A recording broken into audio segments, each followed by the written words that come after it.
अध्याय 15। सच्ची दाखलता मैं हूं और मेरा पिता किसान है। जो डाली मुझ में है और नहीं फलती उसे वो काट डालता है, और जो फलती है उसे वो छांटता है ताकि और फले।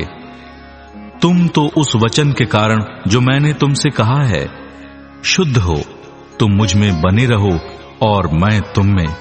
जैसे डाली यदि दाखलता में बनी न रहे तो अपने आप से नहीं फल सकती, वैसे ही तुम भी यदि मुझ में बने न रहो तो नहीं फल सकते।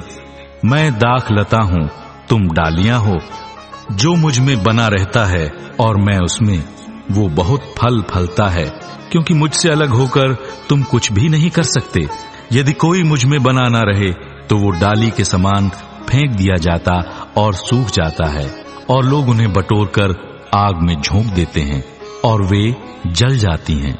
यदि तुम मुझ में बने रहो और मेरा वचन तुम में बना रहे तो जो चाहो मांगो और वो तुम्हारे लिए हो जाएगा।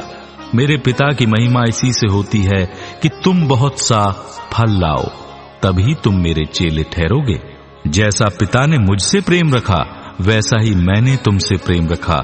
मेरे प्रेम में बने रहो। यदि तुम मेरी आज्ञाओं को मानोगे तो मेरे प्रेम में बने रहोगे, जैसा कि मैंने अपने पिता की आज्ञाओं को माना है और उसके प्रेम में बना रहता हूं। मैंने ये बातें तुमसे इसलिए कही हैं कि मेरा आनंद तुम में बना रहे और तुम्हारा आनंद पूरा हो जाए। मेरी आज्ञा ये है कि जैसा मैंने तुमसे प्रेम रखा वैसा ही तुम भी एक दूसरे से प्रेम रखो।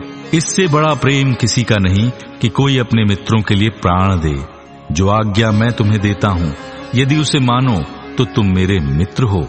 अब से मैं तुम्हें दास न कहूंगा, क्योंकि दास नहीं जानता कि उसका स्वामी क्या करता है, परंतु मैंने तुम्हें मित्र कहा है, क्योंकि मैंने जो बातें अपने पिता से सुनी वो सब तुम्हें बता दी। तुमने मुझे नहीं चुना, परंतु मैंने तुम्हें चुना है और तुम्हें नियुक्त किया है कि तुम जाकर फल लाओ और तुम्हारा फल बना रहे, कि तुम मेरे नाम से जो कुछ पिता से मांगो वो तुम्हें दे। इन बातों की आज्ञा मैं तुम्हें इसलिए देता हूं कि तुम एक दूसरे से प्रेम रखो।